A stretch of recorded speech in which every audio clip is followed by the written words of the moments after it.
Hola a todos, buen día. Hoy vamos a ver el texto Funciones Sociales y Educativas de la Literatura de Pedro Cerrillo. Es el primer capítulo del libro El lector literario, que está editado por Fondo de Cultura Económica en 2016. Si mal no recuerdo, es el último libro del autor. Él murió en 2018, un autor español, gran promotor de la lectura y de la literatura infantil fundamentalmente. Y bueno, este libro, El lector literario, está dirigido a docentes y en él aborda un poco, arrancando por lo que son las funciones de la literatura, eh, aborda un poco la tarea de la formación de lectores dentro de la escuela, el valor de la literatura infantil, juvenil y bueno, diferentes acercamientos a cómo trabajar la formación del lector y el canon literario dentro de la escuela. Así que está re bueno el libro si quieren buscarlo o quieren buscar otros textos más allá de este primer capítulo. En este capítulo vamos a ver que es un texto de lectura bastante simple, espero que les haya resultado amable y disfrutable de leer, sería lindo poder trabajarlo en conjunto, pero bueno, al tener esta semana virtual y tener suspensión el próximo viernes, tenemos muy poquito tiempo, así que hay que avanzar con los textos. Luego lo recuperaremos seguramente en clases de repaso para, para poder conversarlo en el aula y ver cualquier duda que pueda surgir. Bien, elegí arrancar un poco por el final. Esta cita de hecho es la cita con la que la frase con la que él termina el capítulo, que dice: la literatura cobra todo su sentido cuando somos conscientes de que es la depositaria de las vidas, los pensamientos, las emociones y los sueños de las personas, sin diferencias de razas, culturas, lenguas o ideologías. Me pareció muy lindo para arrancar, porque él hace una defensa bastante eh, encarnada de la literatura, ¿no? Más allá de la cuestión conceptual o teórica que podamos extraer de este texto, ustedes ya habrán visto que es un texto menos rígido y menos duro que el texto de Eagleton, eh, mucho más suelto y que quiere transmitir también como una gran carga emocional más allá de los conceptos puntuales que pueda trabajar. Y vamos a ver que en todo el texto él aborda fundamentalmente esta idea de que la literatura nos ayuda a tener una visión más amplia y más completa del ser humano, del ser cultural también, de nuestra propia cultura y de otras culturas, de otras épocas históricas, de otras experiencias vitales, y, y bueno, y por lo tanto de poder conectar, ¿no? con el ser humano, tanto con uno mismo como con los demás y con la humanidad desde un punto de vista amplio. Y en el texto él va a hacer una oposición entre esta función que destaca de la literatura y un poco el panorama comunicativo actual, ¿no? Él habla del nuevo milenio, del nuevo siglo, ya un poco, quizás ahora queda un poco vieja la expresión nuevo milenio, pero bueno, vemos hoy más que nunca muy intensificadas algunas prácticas y algunas dinámicas que sí arrancaron o que vienen avanzando desde finales del siglo pasado y comienzos del siglo, que tienen que ver, bueno, con los nuevos medios de comunicación, las nuevas tecnologías, una cuestión mucho más instrumental en las comunicaciones y en los modos de vida en general, que bueno, ya vamos a llegar puntualmente a eso, pero como para hacer un primer abordaje, eh, tenemos que pensar que el capítulo de la pregunta que se hace es fundamentalmente esta: bueno, ¿cuál es la función de la literatura? Eh, ¿Cuál es el valor de la literatura que tenemos que defender o que él propone defender? Y específicamente, cuál es ese valor y cuáles son las tensiones que surgen en nuestro presente con las características del mundo del siglo XXI. Bien, como punto de partida van a ver que él propone una definición de literatura en la que no se va a detener bastante. Sí me parece que está interesante que nosotros nos detengamos, ya que dijimos que es nuestra pregunta que atraviesa toda la materia y que venimos charlando mucho a partir del texto de Eagleton. Entonces va a estar bueno en cada autor que trabajemos ver también cuando hablan de literatura, de la formación de un lector, de un texto literario, ver, bueno, qué entienden en primera instancia como literatura, ¿no? Y él va a decir que la literatura es un producto de la creación del hombre que usa la lengua con una finalidad estética y como resultado de la aplicación de convenciones, normas y criterios de carácter expresivo y comunicativo.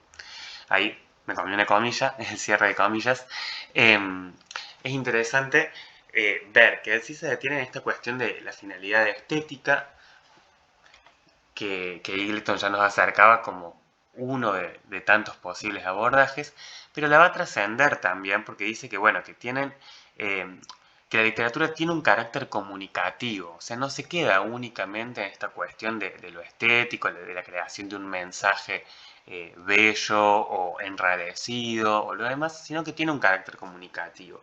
Y él va a plantear también, bueno, recién lo escuchaba en una charla de la presentación del libro, en la que él plantea que en el texto literario, él dice que primero se forma un lector competente, que es un lector que puede leer, comprender y analizar de manera crítica diferentes tipos de texto. Y un paso más allá, un paso más en la evolución de nuestras competencias lectoras, es la formación del lector literario. Él plantea que el lector literario es un lector con un grado mayor de competencia, porque dicen los textos literarios, además de las funciones que tienen los otros textos, se agrega la función poética. Y me parece interesante ver esto, de que no produce un desanclaje de decir, bueno, los textos literarios son aquellos que tienen una función literaria, una función poética, sino que se añade esta función poética a otras funciones que pueden convivir también con otros tipos de textos. Digo esto para que pensemos lo que estuvimos conversando acerca, por ejemplo, de cuando los textos funcionan como un texto de demanda social, ¿no? Entonces puede tener una función de demanda social, pero se añade, al ser un texto literario, una función poética. Siempre pensando, bueno, en la cuestión expresiva y comunicativa de la literatura. Acá recupero algunas de las ideas centrales con las que él arranca desandando el papel que cumple la literatura en el mundo, y él, bueno, habla de que esto es de los comienzos, de los orígenes de la humanidad, y el ser humano siempre buscó diferentes maneras de poder expresar sus sentimientos, sus emociones, sus experiencias, y de poder comunicárselas a otros, ¿no? Y hace un parate como dándole un valor fundamental al libro frente a otros modos de expresión y comunicación, diciendo que el libro es el primer invento, si se quiere, el primer objeto tecnológico que nos permite viajar a través de diferentes épocas y romper completamente las barreras del tiempo y del espacio, ¿no es cierto?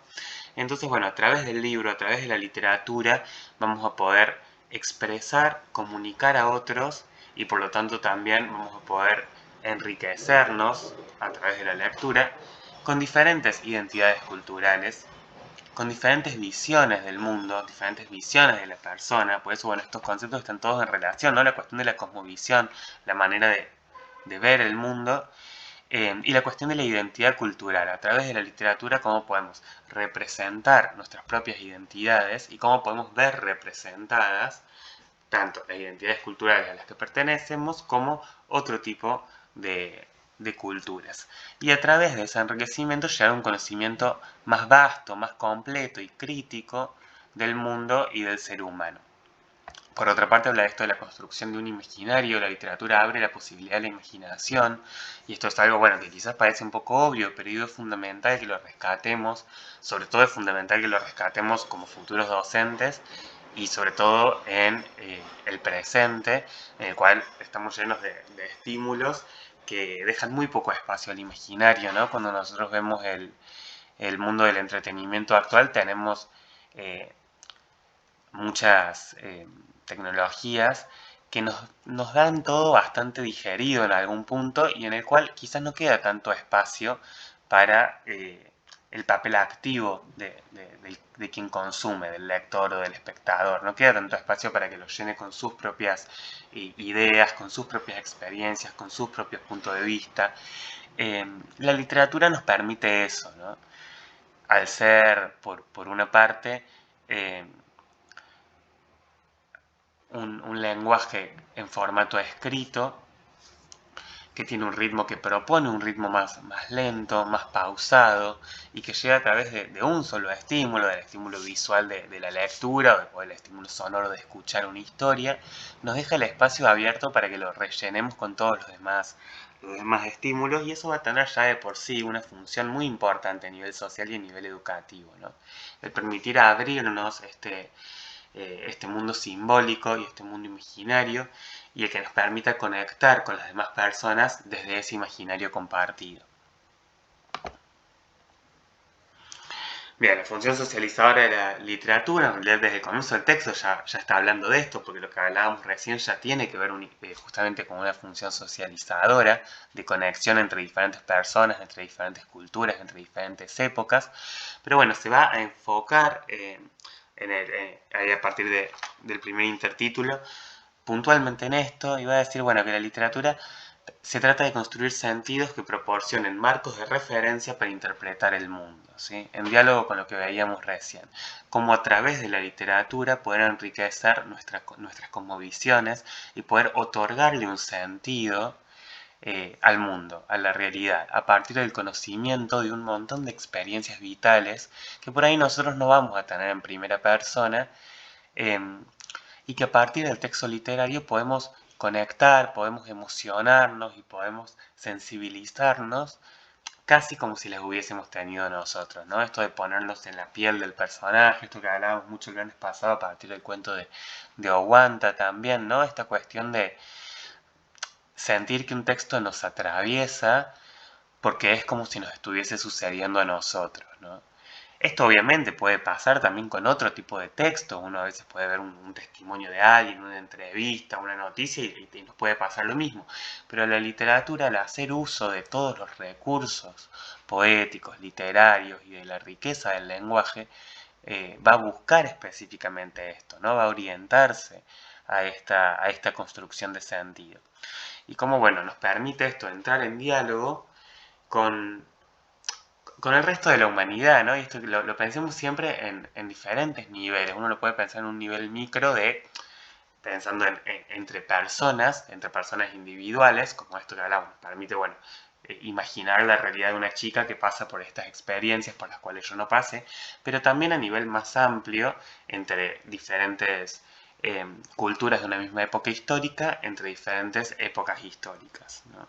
Encontrar también las semejanzas y las similitudes, encontrar emociones y sentimientos compartidos entre experiencias vitales que quizás en la superficie son absolutamente diferentes entre sí. Entonces la riqueza que tiene eso también de poder conectar con lo profundo del ser humano de alguna manera. Bueno, él ahí, antes de pasar esto de las tensiones, en el texto da muchísimos ejemplos. Yo no me detengo en eso porque, bueno, entiendan que son a modo de ejemplo, y él se usa mucho el recurso de la acumulación y la enumeración para que se entienda a qué se refiere. Ustedes pueden rellenar y pensar en sus propios ejemplos, ¿no? Piensen en sus propias lecturas, en los textos que ustedes leen, han leído en algún momento y en los que los circundan en el día a día, cómo generan estos movimientos también. Le pone ahí, por ejemplo, un poema de amor de Neruda para mostrar un poco la manera de comunicar un sentimiento compartido a nivel humano como el amor de una forma súper particular y súper diferente que quizás no llega más que diciendo, bueno, el amor es tal cosa, ¿no? Bien, y pasemos, bueno, acá sí me interesa como detenernos un poco más en la propuesta más conceptual que él hace, en esta oposición, si se quiere, yo lo plasmo acá a modo de oposición, entre el panorama que él ve a nivel social y comunicativo en nuestro siglo y lo que propone la literatura desde el lugar en que él viene desarrollándola. Él dice, bueno, estamos en un momento histórico, digamos, en el cual surgen muchos medios de comunicación nuevos. Acá cuando hablo de MMC son medios de comunicación masiva, medios masivos de comunicación, ¿no? Muchas nuevas tecnologías que tienen un ritmo súper acelerado, que en un momento habla como de una cuestión unidireccional. Eso obviamente hoy lo ponemos en jaque porque, bueno, las nuevas redes, él quizás está pensando más en la televisión, por ejemplo, con las redes sociales. El diálogo entre emisor y receptor es mucho más fluido y hay, si se quiere, como un papel activo de todos, porque todos estamos produciendo discursos, textos y contenidos todo el tiempo a través de las redes sociales, pero al mismo tiempo el consumo de todos esos discursos nos deja en un lugar medio pasivo, medio achatado. Le voy a decir, a través de estos medios, el estilo de vida actual, él dice, privilegia la información, la simple información. La lectura, leo una cita, ¿no? Dice, privilegia la simple información, es decir, la lectura de meros titulares de prensa, de datos, de noticias o de lecciones, y no tanto de sentimientos, de historias o de emociones.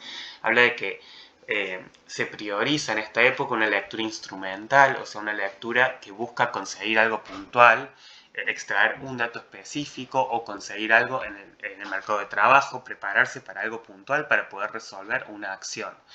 Y de nuestro estilo de vida un poco productivista, si se quiere, se deja un poco de lado, se resta importancia a toda aquella actividad y a todo aquel discurso al cual no se le encuentre un sentido instrumental claro, al cual no se le encuentre un para qué bien concreto. Bueno, ¿para qué me sirve esto? Yo hago esto y ¿qué voy a hacer después? Vivimos con, bueno, una serie de sobreestímulos muy grandes, con muy poco tiempo en el día a día, cargados con un montón de tareas para resolver y de acciones para realizar y de trabajos, y pareciera que cada vez queda menos tiempo o menos espacio para dedicar a actividades vanas, si se quiere, que ya sabemos que no lo son, ¿no? Que no son vanas, pero actividades que no tienen un para qué tan puntual o un objetivo tan concreto, ¿no? O que no buscan producir nada específico en este momento. Entonces, frente a este panorama, espero no estar mareándolos demasiado, quiero que se entienda sin desviarme tanto, pero esta lectura que él hace del presente, que es fundamentalmente esto, ¿no? Un estilo de vida bien instrumental. Sobrecargado de información, pero en el cual lo único que tiene valor es eso, la información, lo que nos sirva para algo.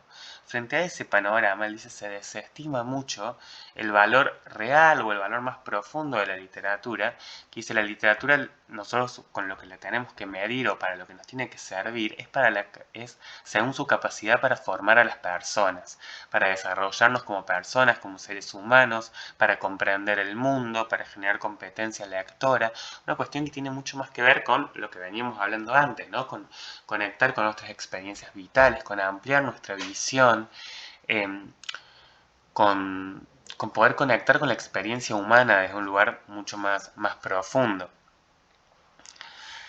Y él dice, bueno, se termina priorizando mucho más una lectura instrumental que quiere servir para algo en concreto. Entonces, capaz en vez de enfrentarme a la lectura de una novela que me va a llevar un montón de tiempo y que me va a llevar, me leo el resumen, que lo hago en 5 minutos o en 10 minutos, y total con ese resumen ya puedo más o menos saber qué fue lo que pasó, quiénes son los personajes. Hablo poniendo un ejemplo cualquiera, pensando en una tarea, ¿no?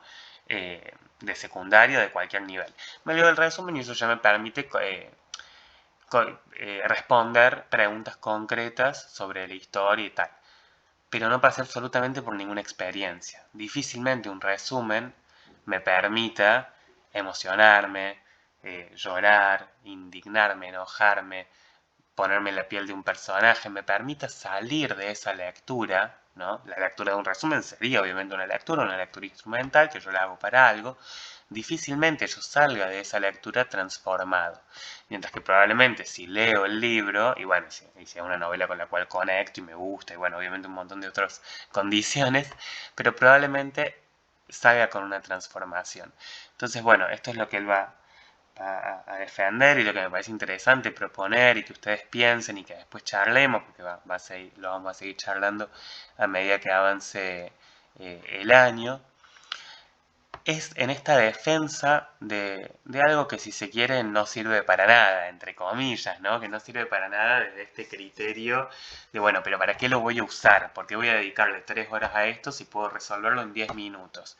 Bueno, porque quizás hay ciertas experiencias de vida y quizás hay cierto sentido que no se genera en 10 minutos, ¿no? Y que y que necesita tiempo, que necesita espacio y que necesita quizá esta cosa de la poesía o de lo literario, que en primera instancia capaz en lo superficial no sirve para nada.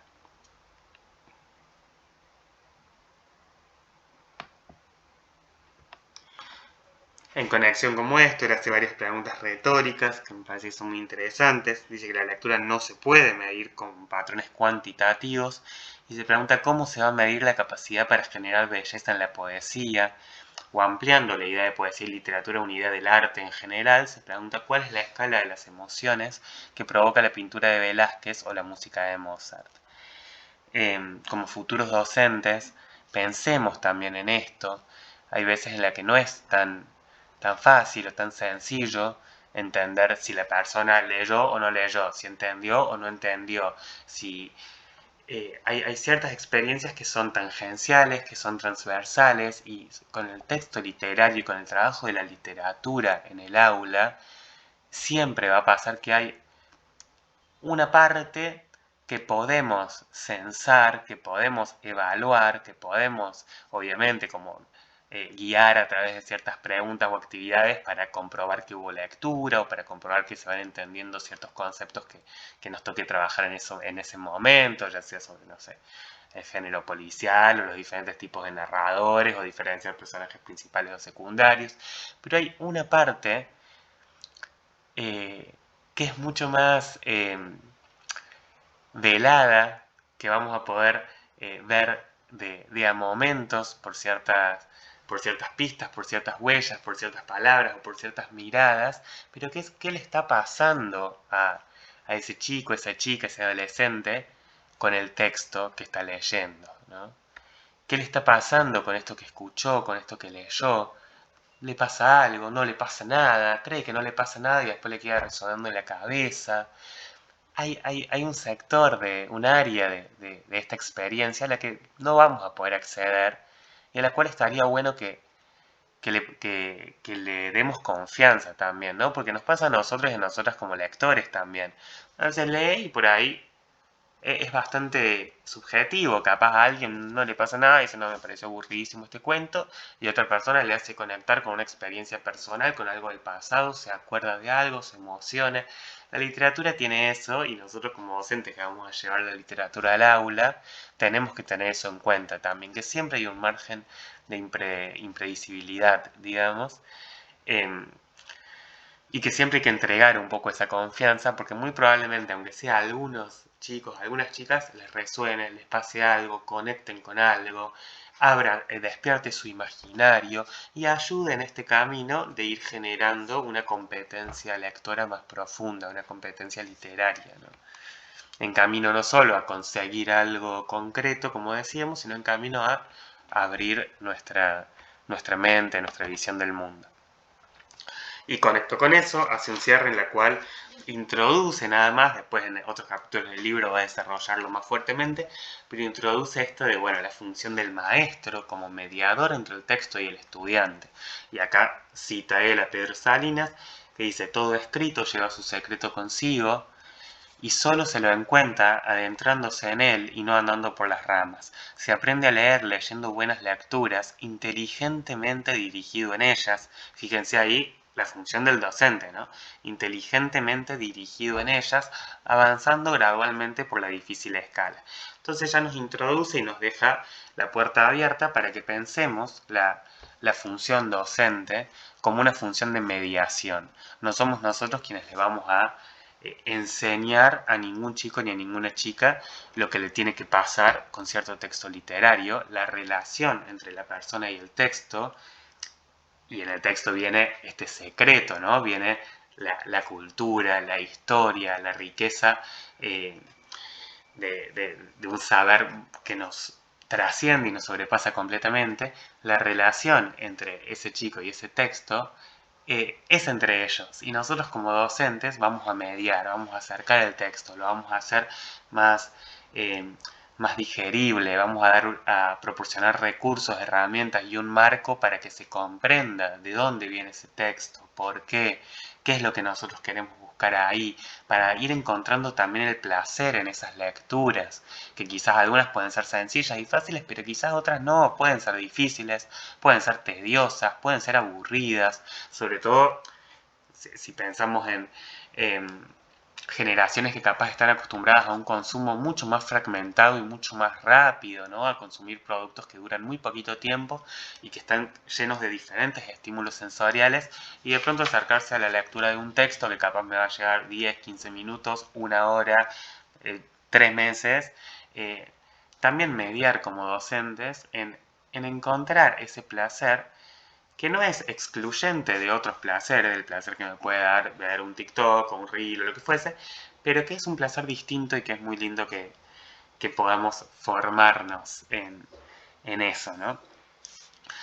Bueno, chicas, hasta acá el texto de Cerrillo. Espero haber sido claro, no haber sido demasiado redundante. Creo que fui un poco redundante, pero porque el texto también busca eso, ¿no? Construir sentido a partir de la repetición y de que abramos un poco el panorama y el sentido en torno a todas estas discusiones, que igual que con el texto de Eagleton, con este y con todo lo que vendrá, la idea no es que nos quede una información cerrada, bueno, entonces la literatura es esto, o entonces la función de la literatura es tal y la del docente es tal, sino que vayamos adquiriendo conceptos y vayamos volviendo más crítica nuestra lectura y nuestro pensamiento acerca de estas temáticas que nos atraviesan hoy como estudiantes y que los van a atravesar toda la vida como profesionales. Les voy a dejar una actividad práctica para revisar, espero que les haya ido bien con la lectura literaria, también con los cuentos. Sé que están con muchas materias y quizás el material era largo, pero lean, entréguense a la lectura y aprovechen ahora bueno, que están en sus casas, que también la semana que viene en nuestro caso no vamos a tener clase, para ponerse al día, si están atrasados para leer tanto el texto teórico como los cuentos. Eh, los cuentos los vamos a usar ahora, pero los vamos a seguir usando a lo largo del año cuando veamos otros temas. La idea es que vayamos armando este corpus de lectura compartido. Entonces después cuando tengamos que estudiar, no sé, las instancias narrativas, tipos de narradores y tal, ya sabemos que tenemos 10 cuentos que todos leímos y que podemos poner de ejemplo, analizar y ver. Entonces, bueno, esténse al día con las lecturas, exploren el resto de la clase, revisen las actividades y nos veremos en un par de semanas.